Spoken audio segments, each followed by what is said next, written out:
Friends, welcome to mathematics world doctor Sonendra Gupta online maths class. ये friends, आज से हम नई वीडियो लेक्चर सीरीज स्टार्ट कर रहे हैं जिसका नाम है ट्रेसिंग ऑफ कर्व। तो डियर फ्रेंड्स, अगर आपने मेरा चैनल तक सब्सक्राइब नहीं किया तो चैनल को सब्सक्राइब कर लो, बेल आइकन को प्रेस कर लो, जिससे कि आपको मोर इंटरेस्टिंग वीडियो मिलते रहे। जैसे कि मैंने आपको प्रीवियस लेक्चर में बताया था कि किस प्रकार से हमने आपको numerical solution of partial differential equation की वीडियो लेक्चर सीरीज आपको बताई थी, जिसमें आपने उसको बहुत सराहा था। उसी बेसिस पे, आपके रिकमेंडेशन के बेसिस पे मैं आज से स्टार्ट कर रहा हूं न्यू वीडियो लेक्चर सीरीज जिसका नाम है ट्रेसिंग ऑफ कर्व। आइए समझते हैं कि ट्रेसिंग ऑफ कर्व हम किसे कहते हैं। तो सबसे पहले हम क्या करेंगे, what is the meaning of the concept of curve tracing. Curve tracing किसे कहते हैं? Curve tracing is a procedure to obtain an approximate shape of the curve without plotting a large number of points on it. It is helpful in finding the length of the curve area, volume, surface area. The limit of integration can be easily found on tracing the curve roughly. तो dear friends, यहाँ पर हमारा कहने का मतलब ये कि curve tracing में आपने देखा होगा कि जैसे आपने 9th या 10th स्टैंडर्ड पे जब आप यहाँ पर किसी भी स्ट्रेट लाइन की ट्रेसिंग करते थे तो यहाँ पर x की वैल्यू आप सब्स्टिट्यूट करते जाते थे, तो उसके बेसिस पे y की वैल्यू आप निकालते आते थे। लेकिन कई कर्व हमारे सामने ऐसे आते हैं जिनका हम आसानी से ट्रेसिंग नहीं कर सकते। तो ऐसी बेसिस पर अगर हमें कर्व ट्रेसिंग करनी होती है तो वहां पर हम यहाँ पर इस लॉजिक को यहाँ पर अप्लाई करते हैं। अब हम समझ लेते हैं कि कितने प्रकार की कर्व ट्रेसिंग की जाती है, यानी कि type of tracing of curve.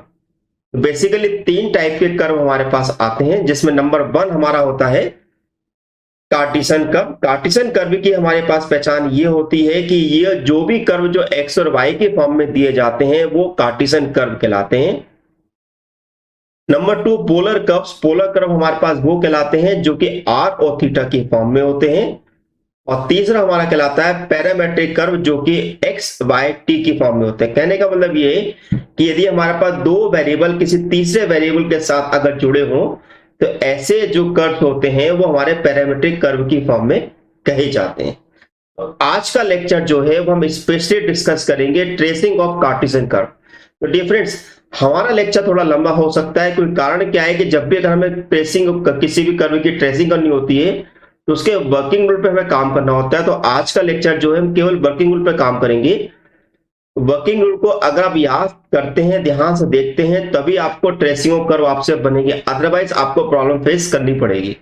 तो 1 बाय 1 आप यहां पर देखते हैं ये किस प्रकार से किसी भी कर्व की, किसी भी कार्टेशियन कर्व की अगर हमें ट्रेसिंग करनी है तो हमें किन किन बातों का यहां पर ध्यान रखना है, किन किन पॉइंट पर हम ध्यान रखेंगे। तो मान लेते हैं कि to find the approximate shape of the curve represented by the Cartesian equation the following procedure is adopted. Suppose मान लेते हैं कि हमारे पास जो कर्व जो है वो f of x y equal to 0 की फॉर्म में है। हो सकता है कि कर्व आपका y equal to f of x की फॉर्म में हो, लेकिन हम बेसिकली ध्यान रखेंगे कि हमारे पास कर्व जो है f of x y equal to 0 की फॉर्म में हो। सबसे पहला पॉइंट है सिमेट्री ऑफ कर्व। देखिए, जब भी अगर हम सिमेट्री की बात करते हैं तो हम ये देखते हैं कि कर्व के अंदर हमें चेक करना रहता है कि हमारा कर्व जो है किस एक्सिस के कोरस्पॉन्डिंग में सिमेट्रिक, क्या वो एक्स एक्सिस से कोरस्पॉन्डिंग में सिमेट्रिक है, वाई एक्सिस से कोरस्पॉन्डिंग सिमेट्रिक है, या हमारे पास अपोजिट क्वाड्रेंट में सिमेट्रिक है, या हम बात करते हैं कि y इक्वल टू एक्स के लिए सिमेट्रिक है। तो हमें यहाँ पर ये 4 पॉइंट पर हमें बेसिकली ध्यान रखना होगा। तो आइए समझते हैं कि what is the symmetry of curve. तो फर्स्ट पॉइंट हमारा है कि अगर हम किसी भी कर्व को बोलते हैं कि सिमेट्रिक अबाउट एक्स एक्सिस, इसका मतलब ये है कि आपके पास y की पावर इसमें इवन होना, यानी कि हमारे पास जो भी कर्व है उसमें सभी के सभी y जो होना चाहिए वो इवन पावर में होना चाहिए। यदि हमारे पास जितने भी y हैं यदि वो इवन पावर में होते हैं तो हम ऐसी कंडीशन में कहते हैं कि वो कर्व हमारा सिमेट्रिक अबाउट एक्स एक्सिस है। हम ऐसा भी कह सकते हैं कि अगर y को माइनस y से रिप्लेस किया जाए, कर्व में किसी भी प्रकार का चेंजेस ना आए, तो ऐसी कंडीशन में वो सिमेट्रिक अबाउट एक्स एक्सिस कहलाता है। जैसे कि एग्जांपल में आप देखेंगे कि y square equal to 4ax, यहां पर जो भी y की पावर है वो इवन है, या y के वो अगर हम माइनस y से रिप्लेस कर दे, कर्व में किसी प्रकार का चेंज नहीं आएगा, तो ऐसी कंडीशन में सिमेट्रिक अबाउट एक्स एक्सिस कहलाएगा। आप डायग्राम में भी साफ साफ देख सकते हैं कि हमारे पास जो कर्व जो है एक्स एक्सिस के ऊपर और नीचे दोनों तरीके जगह हमारे पास वो सिमेट्रिकली मूव हो रहा है। सेकेंड पॉइंट हमारा है symmetric about by Axis. Similarly अगर हमारे पास जो कर्व है उसमें अगर जितने भी एक्स हमारे पास सामने आते हैं उनकी पावर इवन होती है, या हम ऐसे बोले कि अगर एक्स को माइनस एक्स से रिप्लेस करें, कर्व में किसी भी प्रकार का चेंजेस ना है, तो वो curve symmetric about x by axis कहलाता है। जैसे कि एग्जांपल में आप देखेंगे कि एक्स स्क्वायर इक्वल टू मैंने 4ay यहां पर लिख रखा है, यहां पर अगर x को माइनस एक्स से रिप्लेस किया जाए तो कर्व में किसी भी प्रकार का कोई चेंजेस नहीं आएगा। डायग्राम में भी आप देख रहे हैं कि हमारे पास कर्व जो है सिमेट्रिक अबाउट बाय एक्सिस दिखाई दे रहा है। नेक्स्ट आता है symmetric about line y equal to x. इस पॉइंट को थोड़ा ध्यान से समझिएगा। Symmetric about y equal to x का मतलब क्या होता है? यदि हम किसी भी कर्व को सिमेट्रिक अबाउट बाय एक्सिस कहते हैं तो इसका मतलब ये है कि अगर हम x and y then equation remain unchange, यानी कि अगर हम इक्वेशन में x को y से रिप्लेस करें, y को x से रिप्लेस करें और कर्व में किसी भी प्रकार का कोई भी चेंजेस ना आए, तो ऐसी कंडीशन में जो कर्व होता है वो symmetric about y equal to x कहलाता है। जैसे कि आप इस इक्वेशन में देखेंगे कि x cube plus y cube equal to 3aXy है। अगर मैं यहां पर x को y से रिप्लेस कर दूं तो ये मेरे पास कर्व में किसी प्रकार का चेंजेस नहीं आएगा। और ये जो y इक्वल टू एक्स की जो बात कर रहे हैं, तो ये जो लाइन आपको दिखाई दे रही है y इक्वल टू एक्स, इस y इक्वल टू एक्स की बात कर रहे हैं। तो यहाँ पर y इक्वल टू एक्स के दोनों पार्ट पे हमारा कर्व जो है वो सिमेट्रिक, यानी इस वाले पार्ट पे भी सिमेट्रिक आ रहा है और इस वाले पार्ट पे भी सिमेट्रिक मेरे पास आ रहा है। ओके, आपको समझ में आ गया। दूसरा अगर हम यहाँ पर एक इक्वेशन देंगे एक्स वाई इक्वल टू 3, इसमें भी अगर हम x को y से, y को x से रिप्लेस करें कोई चेंजेस नहीं आएगा। तो यदि हम इसका कर्व बनाते, अभी हम यहाँ पर इस बात को बता देते हैं कि कर्व कैसे बनाते, इसकी बात अभी नहीं कर रहे हैं। अभी हम केवल इस बात पे फोकस कर रहे हैं कि सिमेट्री का मीनिंग क्या होता है। ठीक है, तो यहाँ पर हमारे पास ये x equal to x y equal to c का कर्व है, यहाँ पर y इक्वल टू एक्स के symmetric about y equal to x आ रहा है। फोर्थ पॉइंट हमारा है, this is very important point, symmetric about opposite quadrant. Opposite quadrant का मतलब होता है कि x पे भी है, y पे भी है, z पर उसके पास x के अपर पार्ट पे भी है, लोअर पार्ट पे भी है।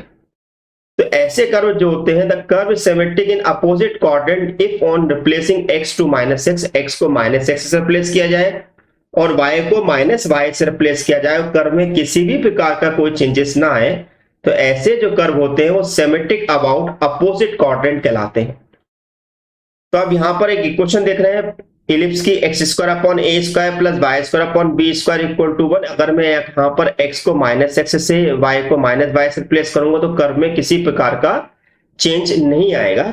इसी प्रकार अगर हम सर्कल की इक्वेशन भी अगर हम लेते हैं x square plus y square equal to a square, तो ये भी हमारे पास सेम इसी चीज को रिप्रेजेंट करता है।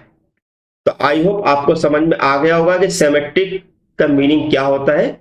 नेक्स्ट पॉइंट हमारा है nature of origin and tangent at origin, यानी कि हम पता लगाएंगे कि जो ओरिजिन पॉइंट है वो उसका नेचर कैसा है। सबसे पहले हम ये चेक करेंगे क्या हमारा कर्व जो है ओरिजिन से पास कर रहा है या नहीं कर रहा है। तो सबसे आसान तरीका है कि अगर हमें पता लगाना है कि हमारा कर्व ओरिजिन से पास कर रहा है, तो इसके लिए सिंपल लॉजिक ये होता है कि उस कर्व में x इक्वल टू 0 और y इक्वल टू 0 पुट कर दो। अगर x equal to 0, y equal to 0 अगर आप सब्स्टिट्यूट करते हैं, कर्व हमारा सेटिस्फाई हो जाता है, यानी कि LHS इक्वल टू RHS आ जाता है, या f ऑफ 0 0 इक्वल टू 0 मिल जाता है। तो ऐसी कंडीशन में हम ये वहां पर कहते हैं कि हमारा कर्व जो है ओरिजिन से पास हो रहा है। सेकेंड पॉइंट इसमें हमारे पास ये आता है कि हमारा जो कर्व में जो ओरिजिन है उसका नेचर तो हमने पता लगा, लेकिन हमें पता लगाना है कि टेंजेंट एट ओरिजिन है कि नहीं। तो अगर हमें टेंजेंट एट ओरिजिन पता लगाना, सबसे आसान तरीका होता है कि क्या ओरिजिन पे हमारा टेंजेंट एग्जिस्ट करता है क्या नहीं करता, इसका कहने का मतलब है। तो आप क्या करेंगे, जो भी हमारे पास इक्वेशन ऑफ कर्व दी हुई है उसमें लोएस्ट डिग्री टर्म को आप 0 के इक्वल रख दीजिए। The equation of tangent at the origin can be obtained equating to 0 the lowest degree term in the equation of the curve। तो सिंपल है कि जो भी हमारे पास इक्वेशन दी हुई है उसके लोएस्ट डिग्री टर्म को अगर हम कांस्टेंट 0 के इक्वल रख देते हैं तो हमारे पास वो वहां से टेंजेंट हमें एट ओरिजिन मिल जाता है। लेकिन जब टेंजेंट एट ओरिजिन मिलता है तो वहां पर कंडीशन ये बनती है कि वहां पर एक टेंजेंट है या एक से अधिक टेंजेंट है।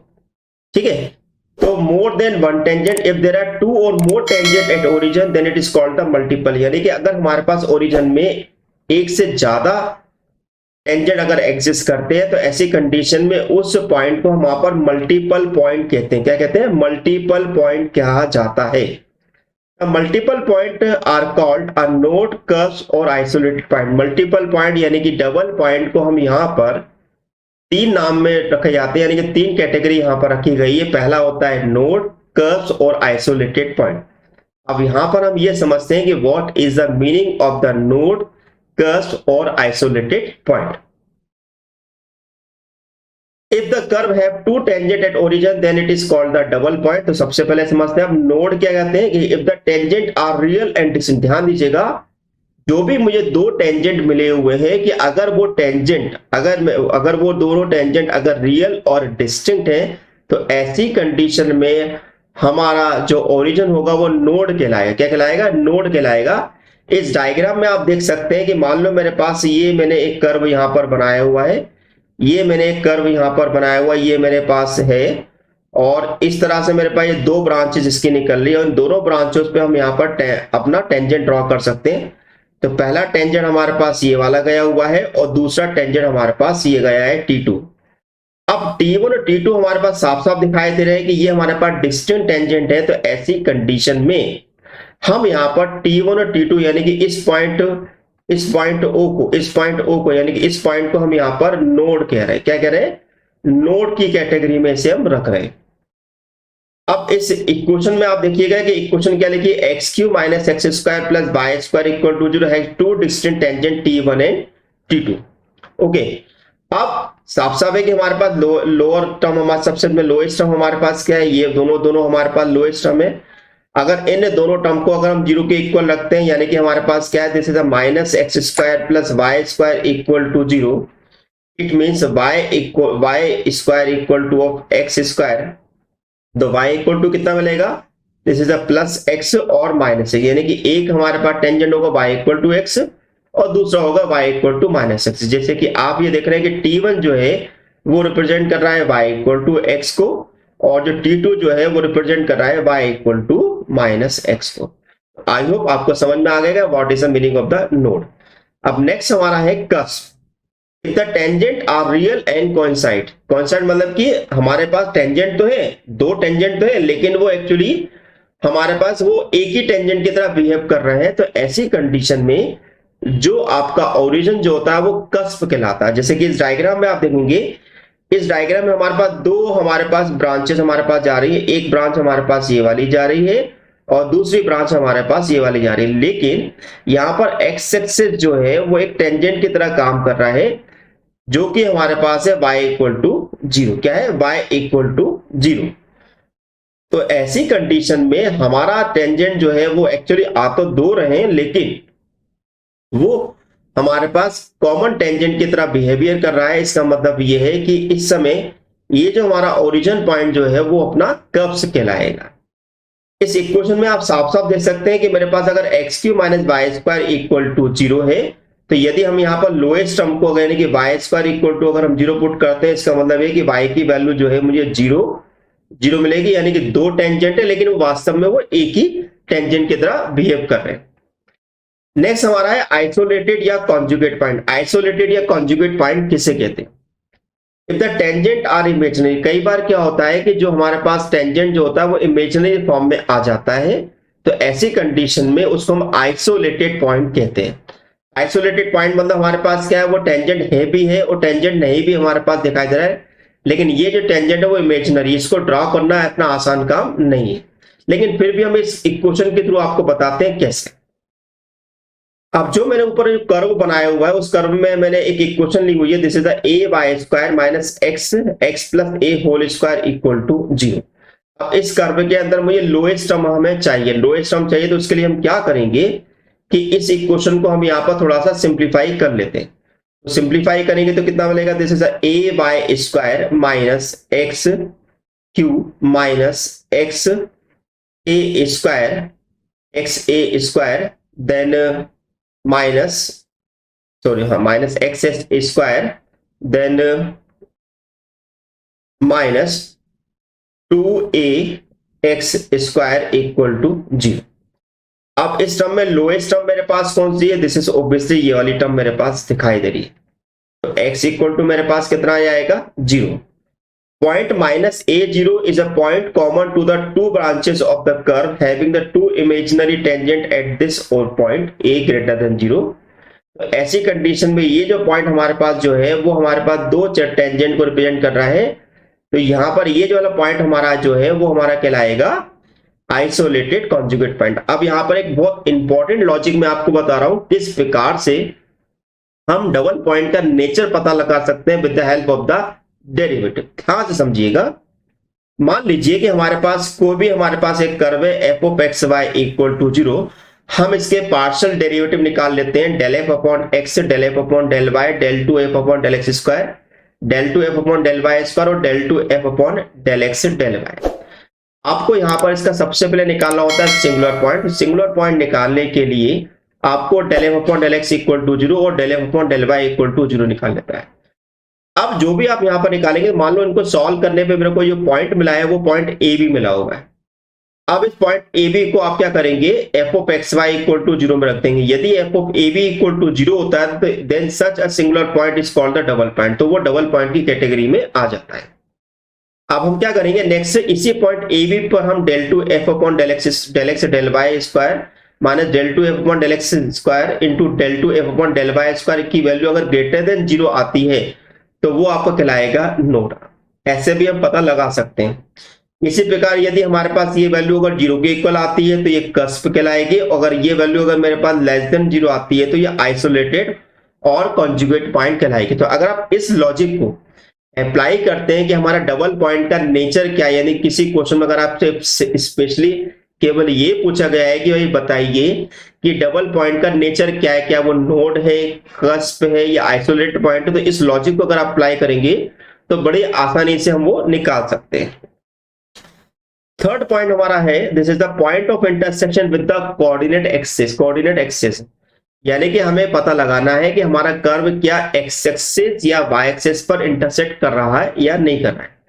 तो सबसे पहले इसमें हम पता लगाएंगे intersection with x axis. Simple सा है कि यदि कोई कर्व अगर एक्स एक्सिस पे इंटरसेक्ट करता है तो इसका मीनिंग ये निकाला जाता है कि उसमें y इक्वल टू आप 0 रखिए और देखिए कि x की क्या वैल्यू हमें मिल रही है। यदि हम y इक्वल टू 0 रखने पर अगर हमें x की वैल्यू मिलती है तो हम बोलते हैं कि कर्व जो है इंटरसेक्ट विद x एक्सिस हो रहा है, क्योंकि हम जानते हैं कि x एक्सिस पे जो कोऑर्डिनेट जो होता है वो हमारे पास a0 की फॉर्म में लिखा जाता है।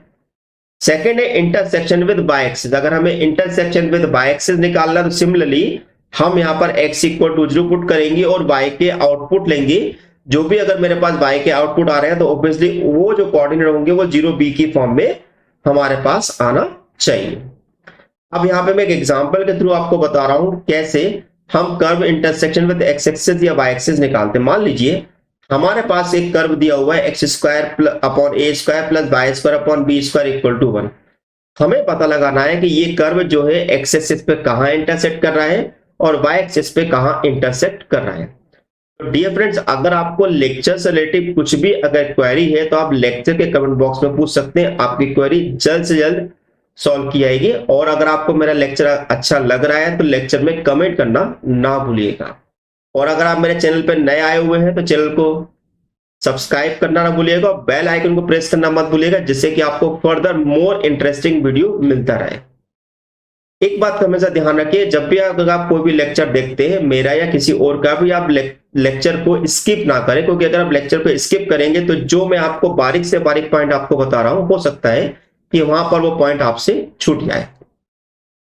अब देखिए point of intersection at x axis हम क्या करते हैं कि इस कर्व में हम y इक्वल टू 0 पुट करते हैं। तो जैसे मैं y इक्वल टू यहाँ पर 0 पुट करूंगा तो मेरे पास x square upon a square equal to 1 मिलेगा, यानी कि x equal to plus minus a मिलेगा। इसका मतलब ये हुआ कि ये कर्व जो है एक्स एक्सिस पर a0 और माइनस a0 पर इंटरसेक्ट कर रहा है। इसी प्रकार यदि point of intersection y axis निकालना चाहता हूं तो मैंने x इक्वल टू 0 पुट किया तो मुझे मिलेगा y equal to plus minus b। तो मेरा कर्व जो है 0b और 0 माइनस b पर इंटरसेक्ट कर रहा है। अब जैसे कि हम जानते हैं कि मान लो अगर हमने ये डायग्राम हम यहाँ पर बनाते हैं तो हमारा कर्व जो है वो इस प्रकार से हमारा आता है ना। तो यहाँ पर ये वाला जो कोऑर्डिनेट है वो हमारा a0 है ये वाला कोऑर्डिनेट जो है -a 0 है, और ये वाला कोऑर्डिनेट जो है वो 0b है, और ये वाला कोऑर्डिनेट जो है वो 0-b है। जरूरी नहीं है कि हमारे पास कर्व के अंदर हमारे पास दोनों इंटरसेक्शन हमें मिले। हो सकता है कर्व हमारा केवल एक्स एक्सिस में इंटरसेक्ट कर रहा हो, या हो सकता है कि वाई एक्सिस में इंटरसेक्ट कर रहा हो, या हो सकता है कि वो इंटरसेक्ट नहीं कर रहा हो, है ना। तो अब हमारा नेक्स्ट पॉइंट है रीजन ऑफ एग्जिस्टेंस। ये सबसे इंपॉर्टेंट चीज है कि हमें कर्व के अंदर ये पता लगाना रहता है कि हमारा कर्व जो है कहां तक ट्रेस हो रहा है। क्या कर्व हमारे पास इन्फिनिटी पे जाकर खत्म तो नहीं हो रहा। तो इसलिए सिंपल सा लॉजिक ये होता है कि आप क्या करा करिए कि जो भी हमारा कर्व लिखा हुआ है उसमें आप y की वैल्यू को आप निकाल लीजिए, ठीक है, x के बेसिस पर। तो आप देखिए कि x के चेंज करने पर y का बिहेवियर क्या आता है, या y के चेंज करने पर x का बिहेवियर क्या आता है। जो बिहेवियर चेंज होगा उसके कोरस्पॉन्डिंग में हम यहां पर रीजन ऑफ एग्जिस्टेंस निकालें कि हमारा कर्व कहां तक जा रहा है। तो इसको हम ऐसे लिख सकते हैं, this region is obtained by expressing one variable in terms of the other variable, that is y equal to f of x or x equal to f of y, जैसे कि मैंने आपको बताया। then finding the value of x और y at which y और x become imaginary, यानी कि हमारे पास x को चेंज करने पे y इमेजिनरी मिलता हो, y को चेंज करने पे x इमेजिनरी मिलता हो। the curve does not exist in the region which lies between these values of x और y। अब जैसे कि मैंने यहां पर एक एग्जांपल ले रखा है, this is the y square equal to 4x। अब x square equal y square equal to 4x में आप देखेंगे for negative value of x, यानी कि x अगर मेरे पास अगर लेस देन 0 आ रहा है अगर, तो y मुझे इमेजिनरी मिलेगा। देखो कैसे मिलेगा, यदि मैंने यहाँ पर x की वैल्यू अगर नेगेटिव पुट कर दी तो y मेरे पास एक्चुअली क्या है, this is the under root of 4x है ना। यानी कि अगर मेरा पॉइंट अगर x ग्रेटर देन 0 आ रहा है तो y ग्रेटर देन 0 मिलेगा, लेकिन अगर मेरे पास पॉइंट अगर x लेस देन 0 आएगा तो y भी मुझे लेस देन 0 मिलेगा। इसका मतलब ये है कि हमारा कर्व जो है आपका इमेजिनरी दे रहा है। Then there is no curve second and third quadrant, तो यानी कि हमारा कर्व जो है सेकंड और थर्ड क्वाड्रेंट में नहीं आ रहा है। एक एग्जांपल और समझते हैं, समझने के लिए a square x square equal to y की 2a माइनस y। यदि अब देखो ये वाला पोर्शन जो मेरे पास है, अगर मैं 2a माइनस y को अगर मैं 0 के इक्वल रखता हूं, इसका मतलब ये कर्व हमारे पास y इक्वल टू 2a पे जाके फिनिश हो जाएगा। लेकिन अगर y की वैल्यू मैंने अगर 2a से ज्यादा रखी तो x इमेजिनरी पार्ट पे चले जाएगा, यानी कि हमारा कर्व जो है y इक्वल 2a के बियॉन्ड नहीं जाएगा। और नेगेटिव वैल्यू ऑफ y, इसी प्रकार यदि मैं y की अगर मैं नेगेटिव वैल्यू पुट करूंगा तो भी x की वैल्यू नेगेटिव मिलेगी। क्यों? क्योंकि ये तो पॉजिटिव हो जाएगा लेकिन ये वाला पोर्शन मेरे पास नेगेटिव हो जाएगा। तो x अगर मैं निकालूंगा तो y हमारा y में रखूंगा तो मेरे पास x इमेजिनरी हो जाएगा। इसका मतलब ये है कि कर्व मेरा थर्ड और फोर्थ क्वाड्रेंट में भी नहीं जा रहा है। अब आपको मन में यहाँ पर सवाल उठ रहा होगा, भाई यहाँ पर क्या लॉजिक है, भाई थर्ड में जा रहा है, सेकंड में जा रहा नहीं आ रहा, फोर्थ में नहीं आ रहा। तो लॉजिक सिंपल सा है, जब भी अगर हम कोऑर्डिनेट सिस्टम की अगर हम बात करते हैं तो लॉजिक क्या होता है, यहाँ पर x ग्रेटर देन 0 होता है, y ग्रेटर देन 0 होता है ना। यहाँ पर हमारे पास क्या होता है कि x लेस देन 0 होता है, y ग्रेटर देन 0 होता है ना। यहाँ पर हमारे पास क्या होता है कि x लेस देन 0 होता है, y भी लेस देन 0 होता है।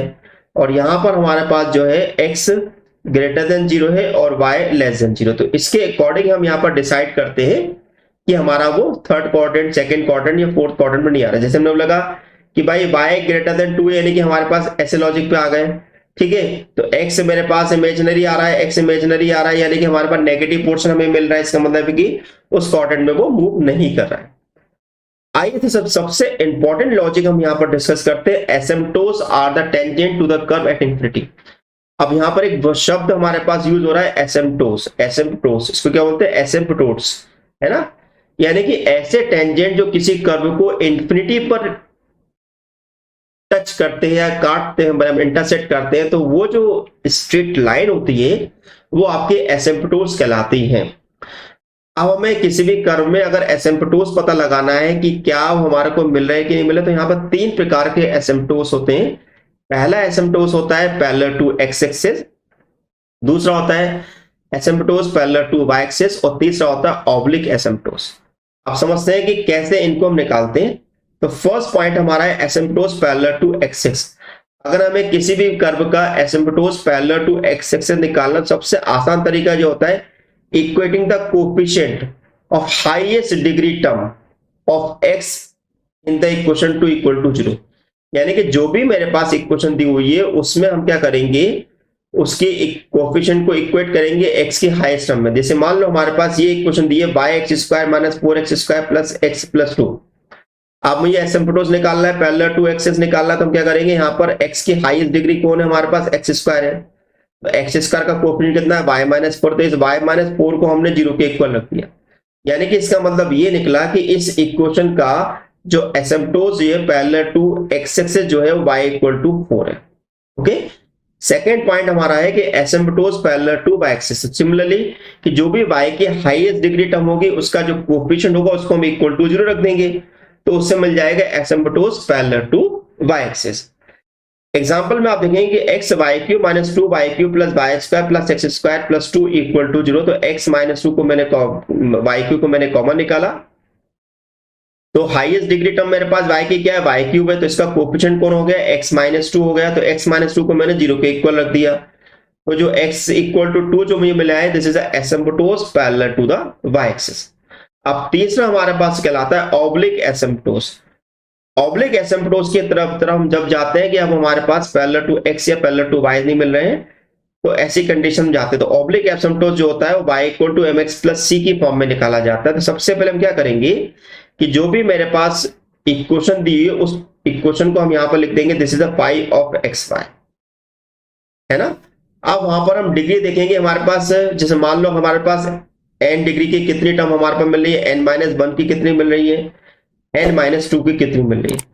अगर हमको निकालना है पाई nm, यानी कि हम क्या करेंगे, जो भी मेरे पास n डिग्री है की जो इक्वेशन मिल रही है उसमें हम क्या करेंगे, x इक्वल टू 1 और y इक्वल टू m रख देंगे, तो वहां से हमें मिलेगा पाई nm।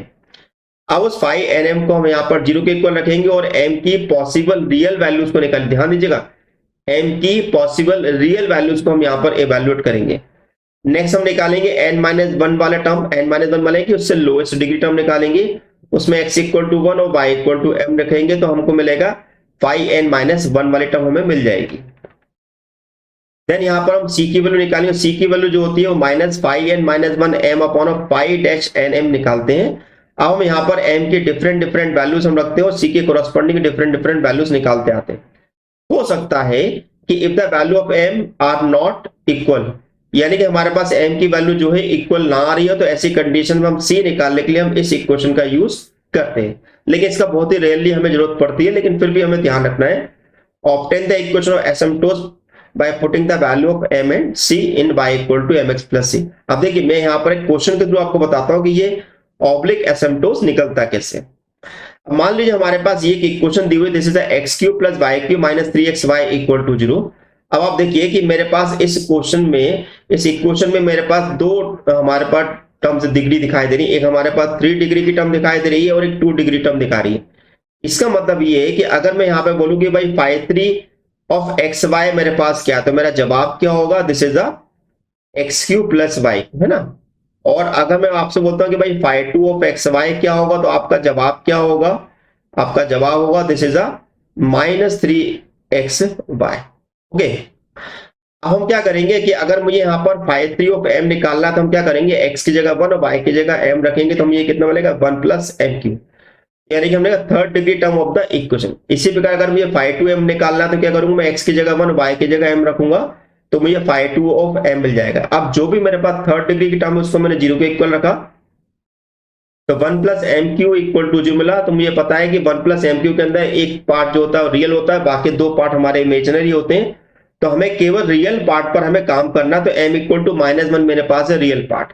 अब c जो होता है minus phi2m upon phi3 dash m होता है, तो phi2m कितना मेरे पास है -3m है, और phi3 यानी कि इसका जो डिफरेंशियल होगा वो कितना मिलेगा 3m², तो हमने 3m² रख दिया, तो माइनस माइनस प्लस हो गया, 3 से 3 कैंसिल हो गया, m से m कैंसिल हो गया, तो 1/m आ गया। अब मुझे m की वैल्यू कितनी मिली थी, -1 रखी थी, तो मैंने -1 यहाँ पर रख दिया, तो मेरे पास c की वैल्यू -1 मिल गई है। अब जो मेरी इक्वेशन थी वो क्या थी, y equal to mx plus c थी, तो m मेरे पास m आ गया -1 और c भी मेरे पास -1 है, तो मेरे पास इक्वेशन जो है x plus y plus 1 equal to 0 मिल गई। ओके, तो ये मेरे पास ऑब्लिक एसिम्पटोस निकालने का लॉजिक होता है। 6 पॉइंट हमारे पास आता है कॉन्केविटी एंड कॉन्वेक्सिटी, यानी कि हम ये पता लगाना चाहते हैं कि हमारे कर्व का जो बिहेवियर कैसा है, क्या वो कॉन्वेक्स बिहेवियर शो कर रहा है, क्या वो कॉनकेव बिहेवियर को शो कर रहा है। तो हम क्या करेंगे, जो भी हमारे पास इक्वेशन दी हुई है y equal to f of x या f of x y equal to f of x y equal to 0, तो उसमें हम d two y by d x square निकाल लेंगे। अगर d two y by d x square की value अगर greater than 0 आती है तो कर्व हमारा कॉन्वेक्स कहलाता है। ध्यान दीजिएगा, यहां पे बात कर रहा हूं above the x axis. Above the x axis का मतलब क्या हुआ कि मैं इस वाले पार्ट की बात कर रहा हूं, मैं इस वाले पार्ट की बात कर रहा हूं, लाइक दिस, है ना। अगर d two y by d x square यदि हमारे पास अगर ग्रेटर देन 0 आता है तो हमारा कॉन्वेक्स होता है। कॉन्वेक्स होता है दैट मीन्स हमारे पास जो कर्व जो है इस प्रकार से आएगा, ठीक है। ये दिस इज ए कॉन्वेक्स, ये वाला पोर्शन कॉन्वेक्स कहलाता है, ये वाला पोर्शन हमारे पास कॉनकेव कहलाता है। D two y by d square less than 0 है तो वो हमारे पास कहलाएगा कॉनकेव। इसी प्रकार अगर हमें when the curve is below x axis, यदि कर्व हमारे पास x axis के बिलो है, x axis के बिलो है मतलब कि यहां पर हमारे पास है, तो इसका मतलब हमारे पास क्या होगा कि अगर d two by d square की वैल्यू लेस देन 0 है तो कॉन्वेक्स है, और D two by d square की वैल्यू ग्रेटर देन 0 है तो वो कॉनकेव हमारे पास कहलाएगा। Okay, point of inflection, next हमारा पॉइंट है पॉइंट ऑफ इन्फ्लेक्शन। क्या होता है, a point P on the curve is called point of inflection if the curve is concave on one side and convex on the other side. जैसे कि आप diagram में देख रहे हैं कि यहां पर अगर हम देख रहे हैं तो हमारे पास जो है P इज एनी पर स्ट्रेट लाइन नहीं डिटरमाइन, तो यहां पर इस वाले अगर मैं पॉइंट P की तरफ से ऊपर की तरफ देखता हूं इसका मतलब क्या हुआ कि मुझे कॉन्वेक्स दिखाई देगा, लेकिन अगर मैं ऊपर से देखूंगा तो मुझे कॉनकेव दिखाई देगा। तो यहां पर अगर हमें किसी भी कर्व का अगर पॉइंट ऑफ इन्फ्लेक्शन निकालने को कहा गया है तो D two by d square की वैल्यू 0 होना चाहिए, लेकिन d3 बाई अपॉन dx की वैल्यू नॉट इक्वल टू 0 होना चाहिए उस पॉइंट पर। तो ऐसी कंडीशन में हमारा वो पॉइंट जो होता है पॉइंट ऑफ इन्फ्लेक्शन कहलाता है। अब नेक्स्ट आता है नेचर ऑफ कर्व यानी कि टेबल। अब इन सब बेसिस के हम यहां पर क्या करते हैं, कर्व का नेचर पता लगाते हैं कि कर्व हमारे पास इन्फिनिटी पे कहां पर ब्रेक हो रहा है। तो ऐसी कंडीशन में हम क्या करते हैं, टेबल बना लेते हैं अपनी सहूलियत के लिए कि थोड़ा सा हमें पता चल जाए कि कर्व का नेचर हमें किस प्रकार से मिल रहा है। Solve the equation of curve that variable which give a smooth and convenient equation. Suppose it is equation in the form of y equal to f of x. मान लेते हैं, then starting from the point 0 to infinity, हम 0 से infinity की तरफ move करते हैं और देखते हैं कि हमारे पास y के हमारे पास पॉइंट कैसे मिल रहे हैं। The value of x, similar work done on x equal to 0 to minus infinity, और साथ में x equal to 0 से माइनस infinity की तरफ भी देखें कर्व का नेचर कैसा जा रहा है, एंड देन y में क्या क्या चेंजेस हमारे पास आ रहे हैं वो हम चेक करेंगे corresponding to the value of x. Those value of x which make y equal to 0 to infinity will give the more attention it give the point where the curve cut the coordinate axis and the information about the asymptotes respectively. अब देखिए इन सब करने के बाद फिर हम बनाते हैं कर्व की ट्रेसिंग करते हैं। देखिए यहां पर हम जो भी कर्व की ट्रेसिंग करेंगे वो हमारे पास एक रफली कहलाएगी, हम एग्जैक्ट डायग्राम बनाना संभव नहीं है, एक रफली डायग्राम बनाया था। लेकिन अगर हमें किसी भी कर्व को अगर हमें ट्रेस करना है तो यहां पर एक शब्द मैंने यूज किया हुआ पोस्टर, ठीक है। पोस्टर में वैसे हमारे पास ई आता है लेकिन मैंने यहां पर ए लिखा हुआ है, इसको मैं ध्यान रखना है। क्या क्या चीजें मैं निकालनी है, सबसे पहले हमें चेक करना है सिमेट्री उसकी क्या है, फिर हमें उसका ओरिजिन चेक करना है, देन उसके बाद हमें उसका टेंजेंट चेक करना है, देन उसके बाद हमें उसका पॉइंट ऑफ इंटरसेक्शन निकालना है, देन उसके बाद हमें उसका रीजन निकालना है, और देन उसके बाद उसका हमें एसिम्पटोट्स निकालना है। तो ये पॉइंट जब हम निकाल लेते हैं तो हम यहाँ पर ये जो 6 पॉइंट है इन 6 पॉइंट को हमें हर क्वेश्चन में चेक करना कंपलसरी है। तो अगर आप इस तरह का अगर आप इसको याद करेंगे तो आप बड़ी आसानी से किसी भी कर्व की, किसी भी कार्टेशियन कर्व की आप ट्रेसिंग बड़ी आसानी से कर सकते हैं। अब यहां पर हमने इतने पॉइंट अगर हमने डिस्कस किए, अगर क्वेश्चन सॉल्व ना करें तो समझ में नहीं आएगा। तो आइए यहां पर क्वेश्चन भी सॉल्व करा रहे हैं। एक हमने क्वेश्चन लिया हुआ है, ट्रेस द, हमने भी एक सिंपल क्वेश्चन लिया हुआ है, trace the curve a y square equal to x cube. अब हमने यहां पर एक क्वेश्चन लिखिए a y square equal to x cube. सबसे पहले हमें चेक करना है कि हमारा ये सिमेट्री बन रही है क्या नहीं बन रही है। तो जैसे कि मैंने आपको बताया था कि यदि हमें किसी कर्व की सिमेट्री पता लगानी है तो सबसे आसान तरीका ये होता है कि देखो कि उस कर्व में कौन सी वेरिएबल ऐसा है जिसकी पावर इवन है। आप इस कर्व में साफ साफ देख सकते हैं कि यहाँ पर y की पावर जितनी भी y है हमारे पास वो इवन में हमारे पास चल रहे हैं। इसका मतलब ये है कि ये कर्व जो है वो सिमेट्रिक अबाउट एक्स एक्सिस है। सेकंड हमें पता लगाना है कि tangent sorry nature at origin क्या है, यानी कि हम ये पता लगाना चाहते हैं क्या हमारा कर्व ओरिजिन से पास कर रहा है या नहीं कर रहा है। तो सिंपल सा लॉजिक है कि x इक्वल टू 0 और y इक्वल टू 0 पुट कर दो। तो जैसे ही मैं 0 0 पुट करूंगा तो हमारा कर्व जो है सेटिस्फाई हो जाएगा। इसका मतलब ये है कि डेफिनेटली हमारा कर्व जो है ओरिजिन से पास कर रहा है। तीसरा पॉइंट पता लगाएंगे कि जो हमारे पास टेंजेंट एट ओरिजिन, यानी कि हमारे पास ओरिजिन पे जो टेंजेंट एक्सिस्ट कर रहा है या नहीं कर रहा, और यदि कर रहा है तो उसका नेचर क्या है। क्या वो ओरिजिन जो है हमारे पास नोड की तरह काम कर रहा है, क्या वो कस्प की तरह काम कर रहा है, या आइसोलेटेड पॉइंट की तरह काम कर रहा है। तो इसके लिए मैंने आपको बताया कि जो भी इक्वेशन हमारे सामने लिखी है, this is the a y square minus x cube equal to 0, इसमें लोएस्ट डिग्री टर्म को आप कलेक्ट कर लीजिए। जो भी लोएस्ट डिग्री टर्म होगी उसको आप 0 के इक्वल रखते हैं। तो यहाँ पर लोएस्ट डिग्री टर्म जो है ए वाई स्क्वायर इक्वल टू 0, तो जैसे मैं ए वाई स्क्वायर इक्वल टू 0 अगर मैं रखता हूं तो मेरे पास जो है वाई स्क्वायर इक्वल टू 0 मिलेगा, यानी कि मेरे पास टेंजेंट तो है वाई इक्वल टू 0, यानी कि एक्स एक्सिस जो है वो ऐसे टेंजेंट की तरह काम करेगा, लेकिन क्योंकि मेरे पास एक ही टेंजेंट मिल रहा है दो होने के बावजूद, तो हमारे पास जो ओरिजिन जो है वो ऐसे कस की तरह काम करेगा। फोर्थ पॉइंट हमारा है पॉइंट ऑफ इंटरसेक्ट, यानी कि हम पता लगाना चाहते हैं कि हमारा कर्व एक्स एक्सिस या वाई एक्सिस पे कहीं इंटरसेक्ट तो नहीं कर रहा है। तो सिंपल हमने देखा कि अगर हमारे पास जो इक्वेशन जो लिखी हुई है कि this is the a y square equal to of x cube लिखी है, तो अगर मैं यहाँ पर वाई की वैल्यू 0 पुट करता हूं तो एक्स 0 मिल जाएगा, और यदि मैं x की वैल्यू पुट करता हूं 0 तो y वैल्यू जुमला, यानी कि इसका मतलब ये हुआ कि कर्व केवल और केवल ओरिजिन पे ही इंटरसेक्ट कर रहा है। फिफ्थ पॉइंट हमारा region of existence and nature of curve, यानी कि इसमें हम रीजन निकालना चाहते हैं कि कर्व का रीजन क्या है। तो हमने क्या करा, हमने इक्वेशन को y square equal to x cube upon a की फॉर्म में लिख दिया, x इक्वल टू ए की पावर 1/3 वाई की पावर 2/3 की फॉर्म में हमने लिख दिया। आप साफ साफ देख सकते हैं कि अगर मेरे पास x की वैल्यू अगर पॉजिटिव है तो मेरे पास y की वैल्यू भी पॉजिटिव मिलेगी। इसका मतलब ये हुआ कि हमारा कर्व जो है x ग्रेटर देन 0 और पे एग्जिस्ट कर रहा है ना। x टेंड्स टू इंफिनिटी होगा तो y टेंड्स टू भी इंफिनिटी होगा, यानी कर्व जो है x के पॉजिटिव पार्ट यानी कि फर्स्ट क्वाड्रेंट पे काम कर रहा है। ओके, अब आप यहां पर ये भी देख सकते हैं कि अगर मेरे पास x की वैल्यू अगर नेगेटिव है तो y स्क्वायर लेस देन 0 मिलेगा, यानी कि y इमेजिनरी मिलेगा, यानी कर्व जो है does not exist in the region x less than 0, यानी कि x लेस देन 0 यानी कि नेगेटिव पार्ट पर नहीं आ रहा है। तीसरा है नेक्स्ट पॉइंट हमारा है कि एसिम्पटोस निकाला। तो देखिए हमने यहाँ पर एसिम्पटोस निकालने की बात करी थी कि अगर हमें किसी भी कर्व का एसिम्पटोस निकालना है तो जो भी मेरे पास x की और y की हाईएस्ट पावर होती है उसको हम 0 के इक्वल रखते हैं, उसके कोएफिशिएंट को 0 के इक्वल रखते हैं। तो जैसे कि हमारे पास इक्वेशन जो है this is a y square minus x cube equal to 0। अब देखिए जो y की हाईएस्ट पावर है वो 2 है, अब इसका कोएफिशिएंट क्या है, a है, तो ऑब्वियसली वेरिएबल तो है नहीं है। इसी प्रकार एक्स क्यू हमारे पास हाईएस्ट पावर, इसका कोएफिशिएंट कितना है -1 है, तो ये भी वेरिएबल नहीं है। इसका मतलब ये है कि इस कर्व का कोई भी एसिम्पटोस एग्जिस्ट नहीं करता है।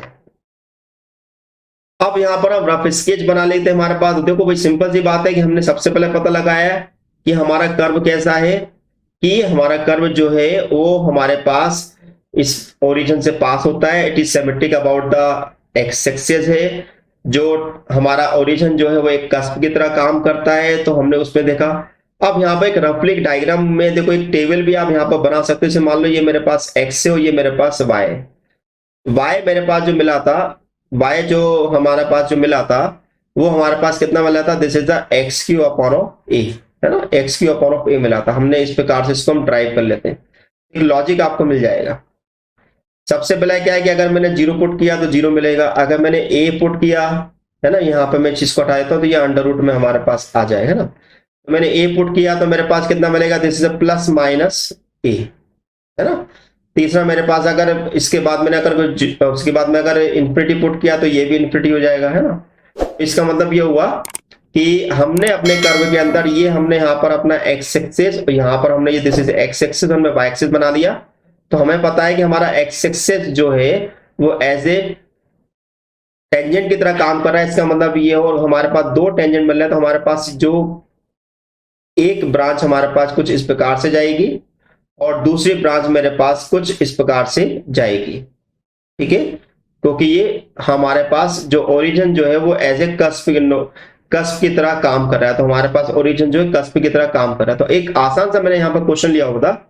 नेक्स्ट लेक्चर में थोड़ा सा मैं यहाँ पर क्वेश्चन के लेवल थोड़ा इंक्रीज कर दूंगा। साथ में मैं आपको यह बताना चाहूंगा कि हमें हर लेक्चर के लास्ट में एक ऑब्जेक्टिव देता हूं, उन ऑब्जेक्टिव को सॉल्व करिए, जिससे कि आपको और प्रैक्टिस होगी भाई जो जो आपको पॉइंट पढ़ाए गए हैं क्या वो हमारे पास हमको समझ में आ रहा है कि नहीं आ रहा है।